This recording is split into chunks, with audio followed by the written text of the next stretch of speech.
efforts to promote a healthy and high-quality development of the country's private sector. In our discussion today, we aim to explore the signal the symposium sent and the strong impetus behind China's private enterprises. Before our starting, let me introduce our guests attending today's roundtable. They are Professor Christian Longblad from University of North Carolina and Professor Zhang Zhiruo from Shanghai Jiaotong University.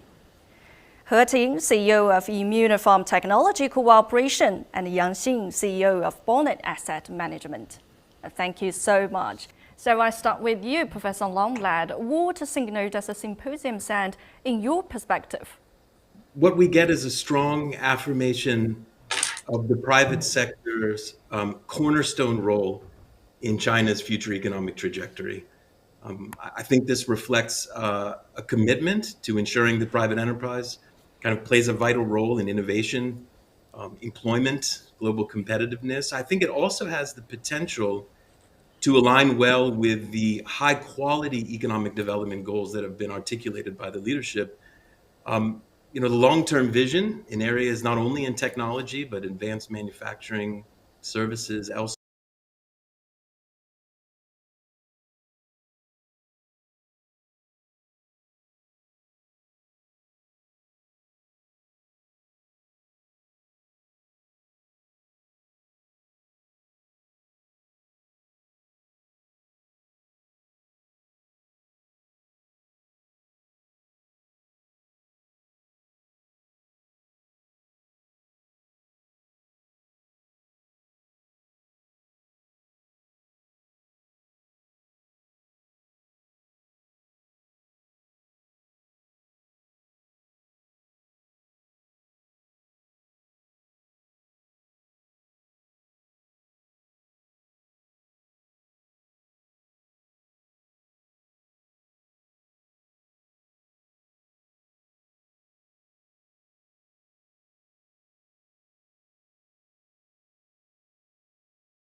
Warm welcome to CGTN's Roundtable. I'm Wang Mengjie in Beijing.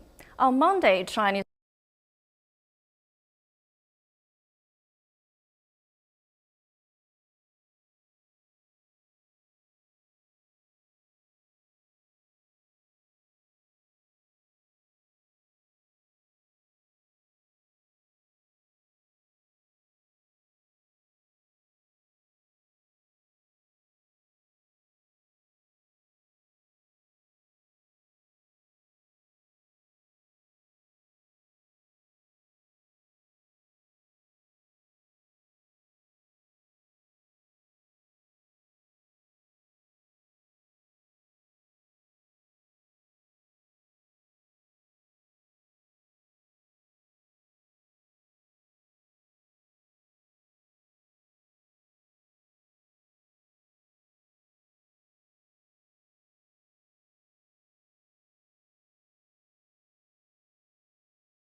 Warm welcome to CGTN's Roundtable. I'm Wang Mengjie in Beijing.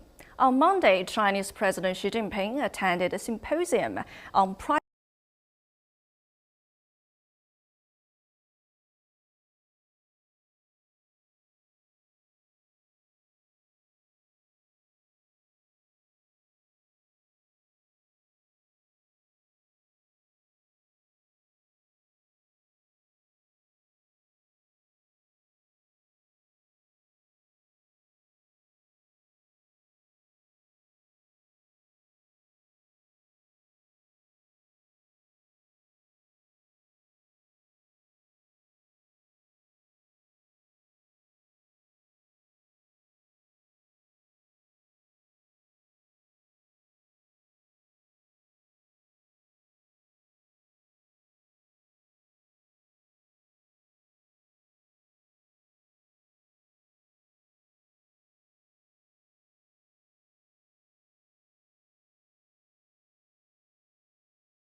Warm welcome to CGTN's roundtable. I'm Wang Mengjie in Beijing. On Monday, Chinese President Xi Jinping attended a symposium on private enterprises. After listening to representatives of the old enterprises, and the president urged efforts to promote a healthy and high-quality development of the country's private sector. In our discussion today, we aim to explore the signal the symposium sent and the strong impetus behind China's private enterprises. Before our starting, let me introduce our guests attending today's roundtable. They are Professor Christian Longblad from University of North Carolina and Professor Zhang Zhiruo from Shanghai Jiaotong University. He Ting, CEO of Immuniform Technology Cooperation, and Yang Xin, CEO of Bonnet Asset Management. Thank you so much. So I start with you, Professor Longblad. What signal does the symposium send in your perspective? What we get is a strong affirmation of the private sector's cornerstone role in China's future economic trajectory. I think this reflects a commitment to ensuring that private enterprise kind of plays a vital role in innovation, employment, global competitiveness. I think it also has the potential to align well with the high quality economic development goals that have been articulated by the leadership. The long-term vision in areas not only in technology, but advanced manufacturing, services, elsewhere. I think all of that is really deeply intertwined with a thriving private sector. Private enterprise, frankly, has the ability to be agile and to take risks and to exhibit a kind of dynamism that is really important in a rather uncertain world like the one that we live in. And so this has the potential to help China sort of achieve the next stage of kind of high quality innovation-led growth. But I think there's some additional components as well that I would want to mention. One is, if this affords some policy clarity, that can add to market confidence. And so this can allow market participants, both domestic but also global, to feel that there's a stable and supportive policy environment for private sector engagement. And I think, any clarity in policy direction that can add to investor confidence. It can enhance some cross-border capital flows. It can ultimately boost growth and some sustainable growth. And so on that point, actually, the last thing I would mention is the potential to have the private sector sort of be the front entry to integrating more closely with the global economy. The world, frankly, is watching China's approach to market development. I'm a Western economist. I have a worldview that the private sector is deeply important to economic growth. And I think very strongly that a vibrant private sector reinforces China's potential to continue to play a role as a global leader in trade, technology, supply chain integration, and the like. And so I think this symposium has the potential to sort of demonstrate China's capacity to adapt in a rapidly shifting economic landscape. So I leave bullish, enthusiastic about this potential for a commitment to the private sector. As you mentioned, that the world is watching China's economy and private sector. What makes Chinese economy so important?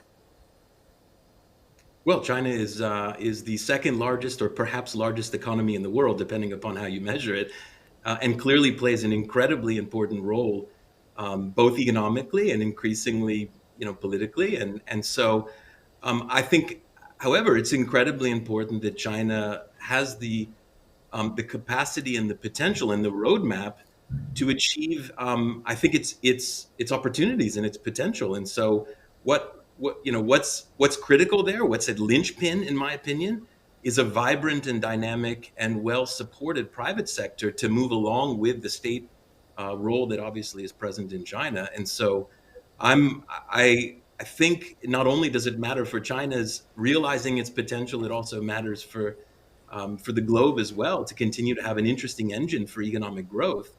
And that's good for China and it's good for the world, but the private sector is critical in that endeavor.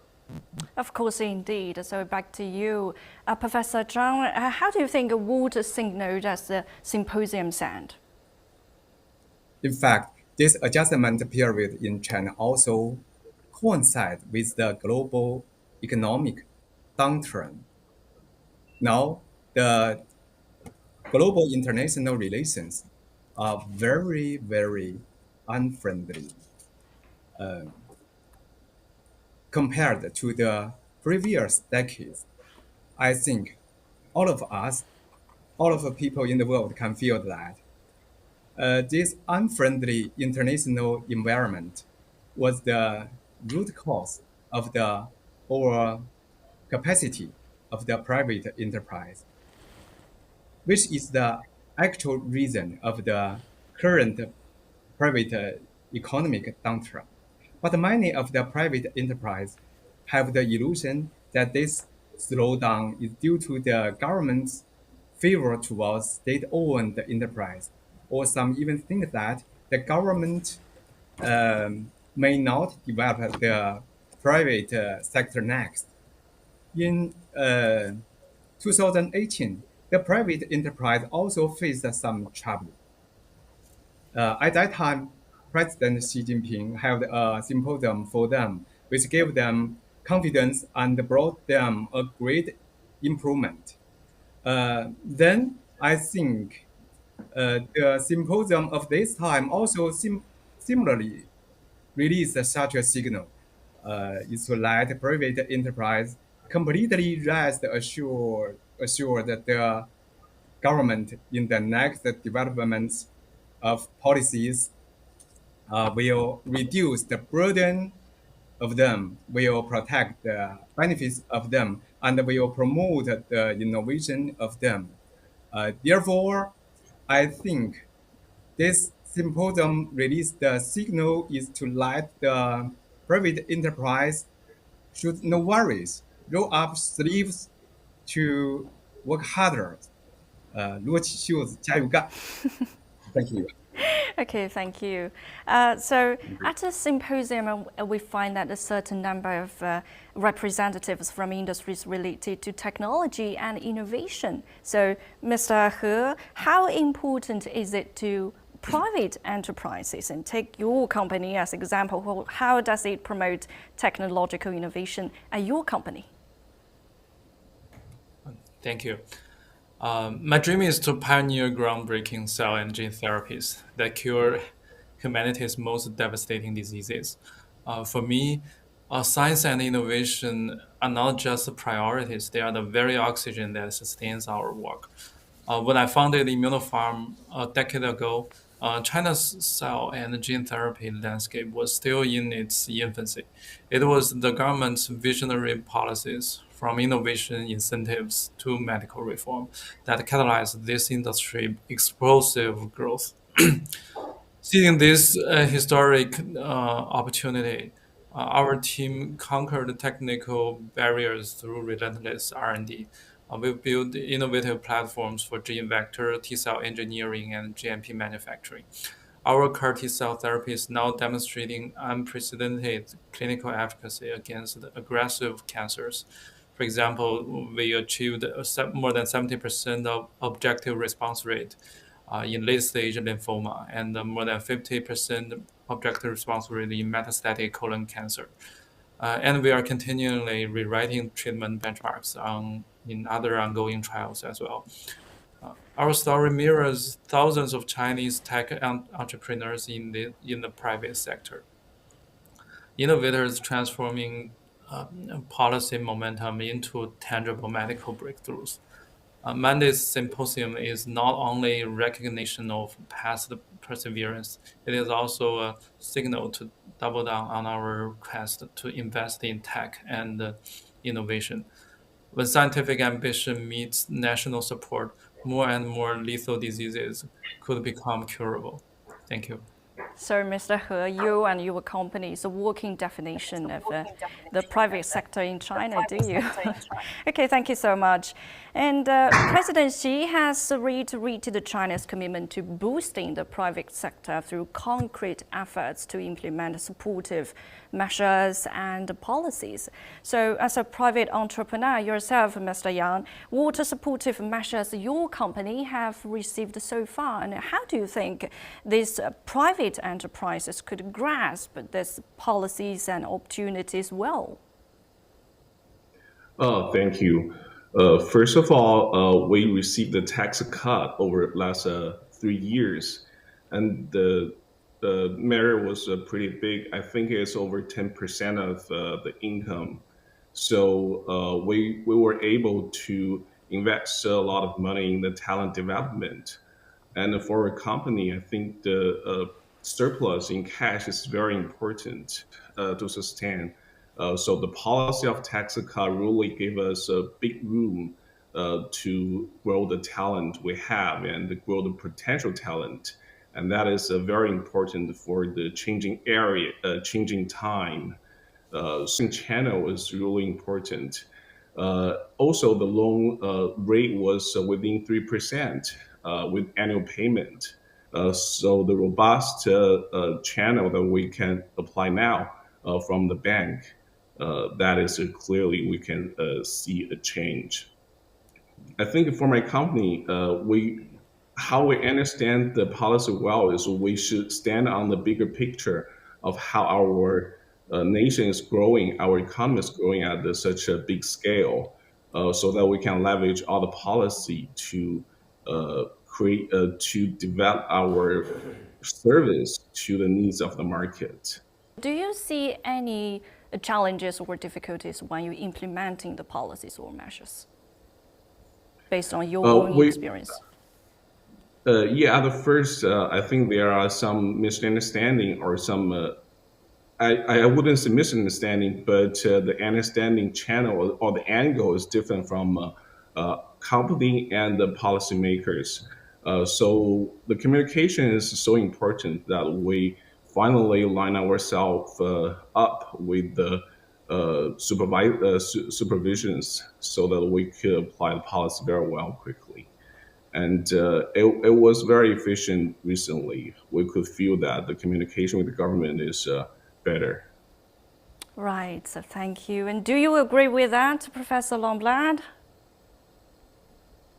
Yeah, I mean, I think some policy clarity for sure, but then at like a high level, to the extent that that gives an impetus to, innovation and growth, and particularly productivity, right? So it's not just that we're growing, but it's that we're growing in a way that enhances our productivity. I think that is sort of fundamental. I mean, many of China's most groundbreaking advancements, whether it's in AI or electronic vehicles, or we just heard about biotech or in asset management. I mean, these have emerged from the private sector, and these enterprises have the potential to drive efficiency gains. So I think, this is what we want to lean into, I think, globally, and I think it's really important for China to do the same. Right, thank you. So when we come to challenges and opportunities, I think the obstacles like the trade barrier or the financing difficulties will also urge to dismantle during the symposium. So Mr. He, what other measures will benefit your companies the most? Oh, well, that means a lot. Bringing a novel drug from lab to market is a decade-long marathon requiring over $1 billion investment with merely a 10% success probability for most cases. For biotechs like us, sustained capital access is very important. Our recent milestones prove viability. We are nearing approval for what could be China's first domestically developed CAR-T therapy to treat late-stage lymphoma, while advancing another candidate that's entering global pivotal trials this year as a potential first-in-class treatment for colorectal cancer. Despite these major progress, my last series of funding is the most difficult one in the past decade. Today's frosty financing climate, especially in medical technology, threatens such frontier innovations. Over 60% of Chinese biotech IPOs have been delayed since 2022, while venture fundings hit a 5-year low. The symposium focus on dismantling these barriers couldn't be timed higher. Every quarter of financing drought pushes game-changing cures further from patients. As you mentioned, your most difficulties and choices during your whole career. So would you please tell me more about your details about your story? I founded this company 10 years ago after my graduation from Tsinghua University with a PhD major in cancer biology. Back to then, the major treatment for cancer is for small molecule and for antibody drugs. Uh, while cell and gene therapy are emerging as a very promising new way to treat cancer more efficiently than ever. So I started this company with two of my other colleagues, and with no with every money we put into the R&D is from the private equity.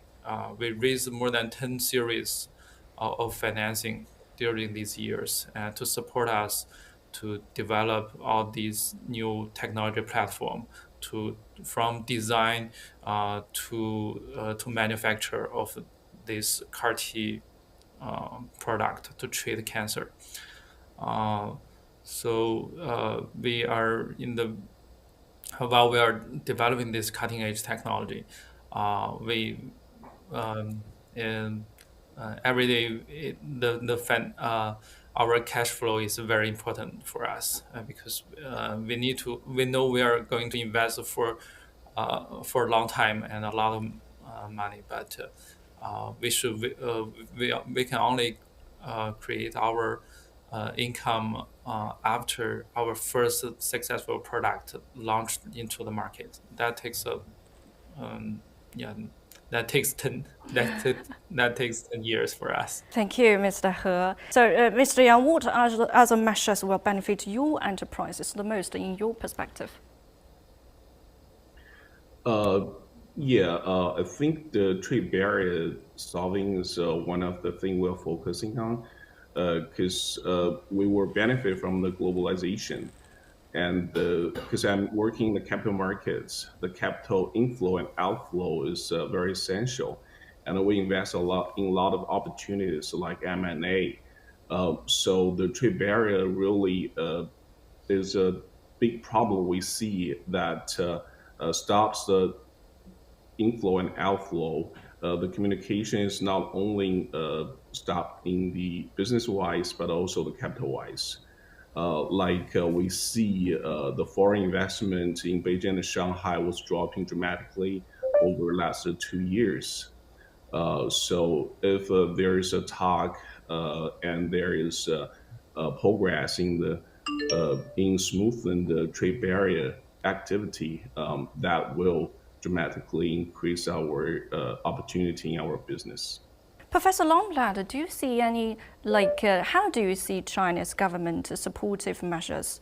How do they help the private sectors in China? How do you evaluate?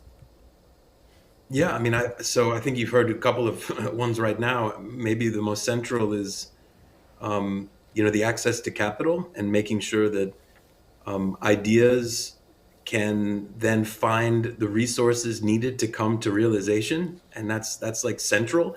Why is that exciting? Because not only does that push forward in interesting ways, but we heard that that's employing 300 people with really rewarding and interesting jobs, right? And a big chunk of the urban workforce is attached to the private sector, and maybe there's opportunities to even have that deepen more in the rural sector, right?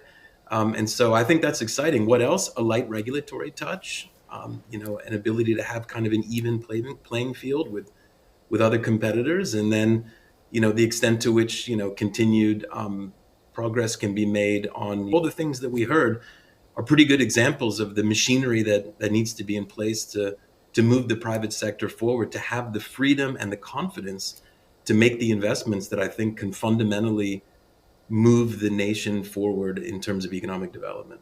During the symposium, President Xi called for a healthy and high-quality development of the country's private sector. So how does a vibrant private sector contribute to China's economic development in your perspective? Professor Zhang. As we all know, before the reforms and opening up in 1978, China's private economy, as we all know, was zero.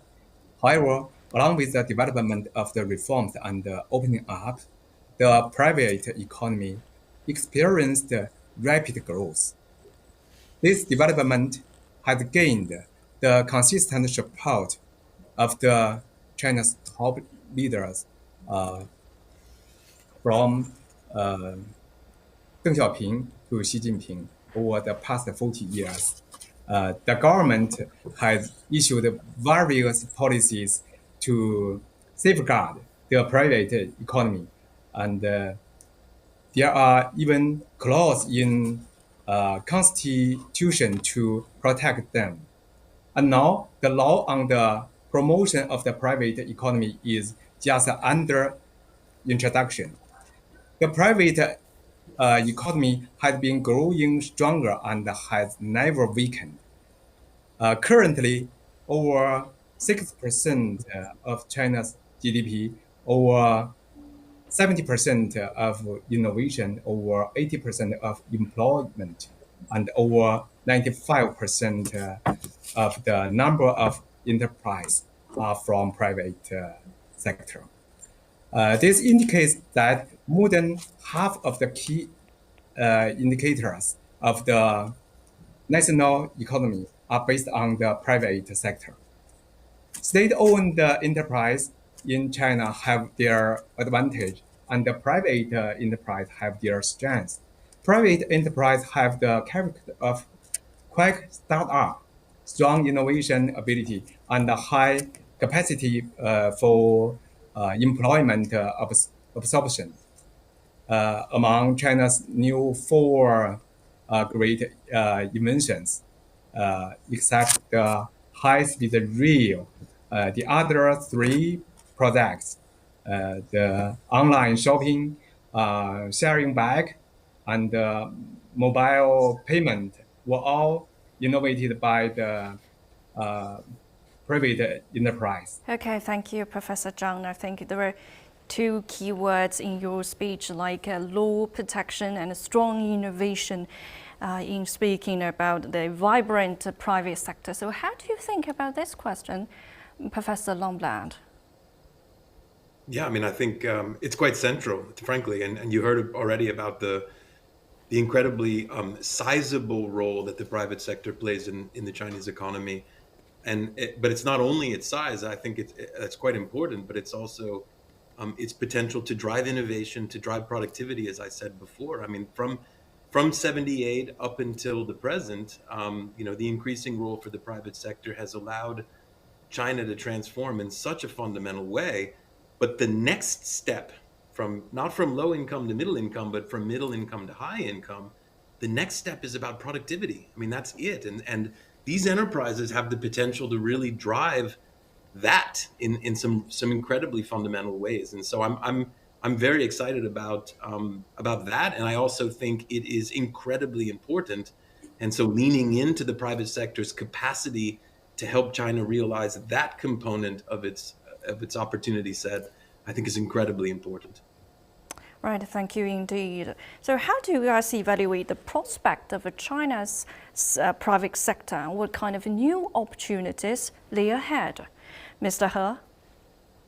To be honest, I have very high expectations for China's private sector. Not only because I'm in the private sector, but also for years, China's biotech and innovative drug development are mainly driven by private sector because there are very high risk of developing innovative drugs to treat major diseases. I do believe this area in China is because China has the very strong needs for almost every diseases. We have the largest tumor population in the world, and also for Alzheimer and many other major diseases as well. So there is a very strong needs are driven us to pursue for better and more costly effective. And also, there are many more and more talents in biology, in medicine, that could facilitate us to build these platform research team very quickly. Like us, we built this platform for 10 years, but at the first 5 years, actually, we have already uh, uh, done a lot of world-leading work in building these gene vector and cell engineering technologies. Uh, and for immunopharm, we do find that for solid tumors there are great opportunities of many hard tech breakthroughs could be forecasted in the probably 10 years or even 5 years. Uh, I don't think that that's going to be a very long journey for us, um, because the technology in this field um, is accelerating, is different every day. And But for now, there are only like leukemia and lymphoma. These hematological cancers could be effectively treated across with these innovative CAR T cell therapies from US. Not only one CAR T therapy to treat solid tumor has been approved yet, but we believe there could be a very high chance that the first solid tumor, uh, uh, the first highly effective solid tumor treatment cell therapy could be developed in China and within 5 years.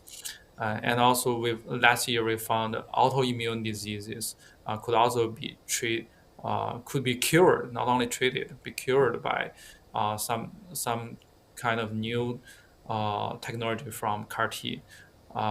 We have multiple autoimmune diseases trials ongoing to treat, like systemic lupus erythematosus and other as well.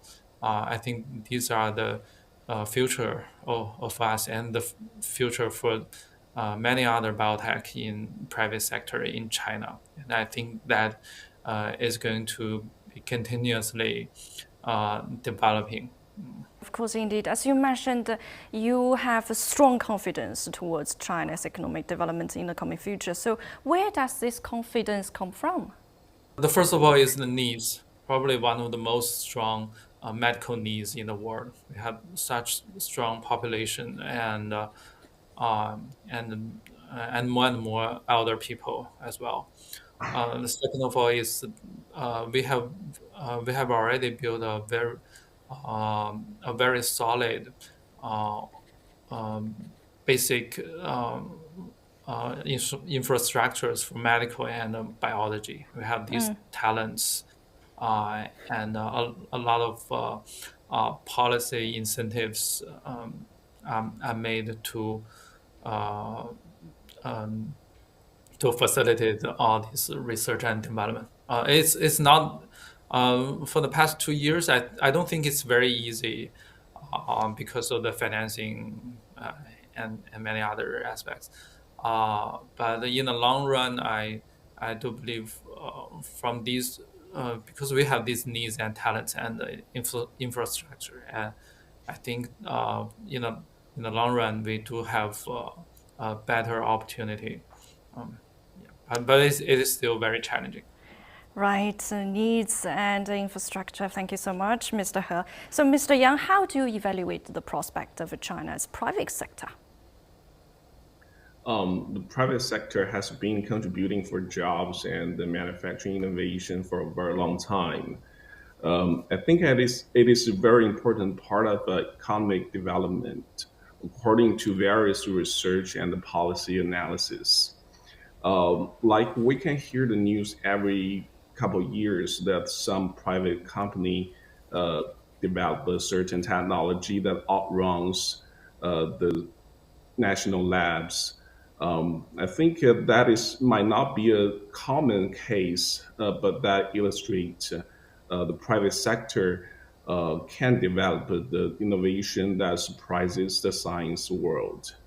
Um, so what I can see in person is the private sector always take the highest risk in business development, and that is pushing the boundaries of the industry whenever they can success.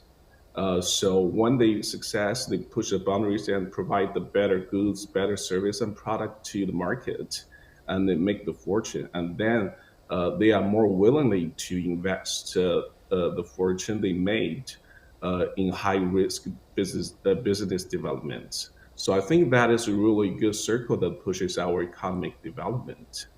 Um, that's what I think the private sector is why the private sector is so important. As a private entrepreneur yourself, what new opportunities lay ahead in your perspective? Because my company is also a relatively young company. We built the company like 10 years ago as well. So we are not the we are not in prior advance in various ways. But when the time is changing, when the business environment is changing, and if we can prepare ourselves, if we can prepare ourselves very well through talent development, I think we can seize certain opportunities in the changing of the market, in the changing of the environment. Thank you so much, Mr. Yang. I think the two gentlemen are very confident towards China's economic development in the future. So, Professor Longblad, what's your prospect?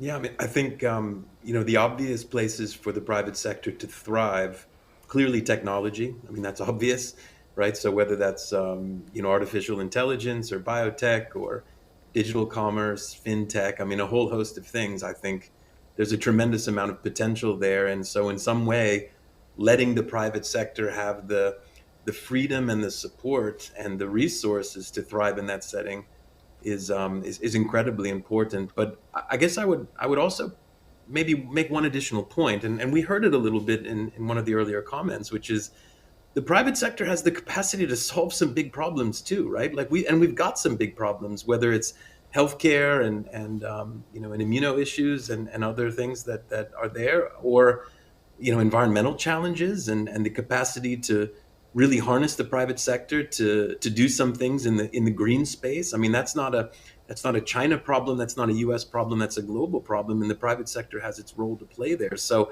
I think really supporting the private sector's capacity to grow, that's good for China anyway. It creates, as I said, innovation-led growth, and it creates opportunities for good, well-paying, meaningful jobs.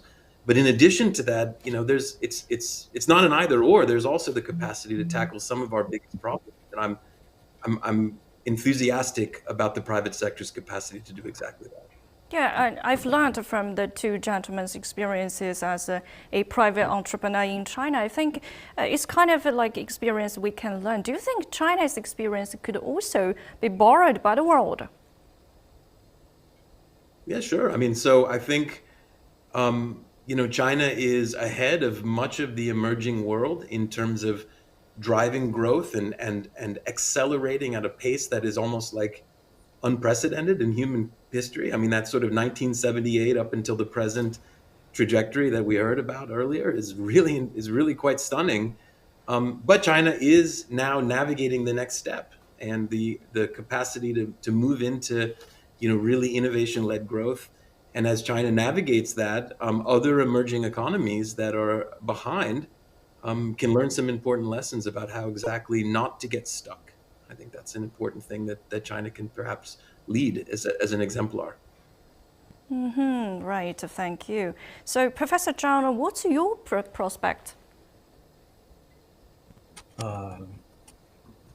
I think every economic adjustment period presents great opportunities. And I think the adjustment period of this time in the world is particularly special because it is accompanied by a great deal of scientific and technological innovation. Therefore, the improvement of global international relations in the future will surely be the best choice. Um, yeah, be the best choice of the human wisdom. And after that, there must be a period of rapid global economic growth. So, private enterprise that have real innovation or provide real and long-term service will definitely catch the opportunities and will surely have a promising future. Thank you. Thank you, Professor Zhang, and thank you so much, our guests, sharing your insights to further detail the development of China's private sector. Thank you for watching CGTN's Roundtable. I'm Wang Mengjie in Beijing. Stay tuned.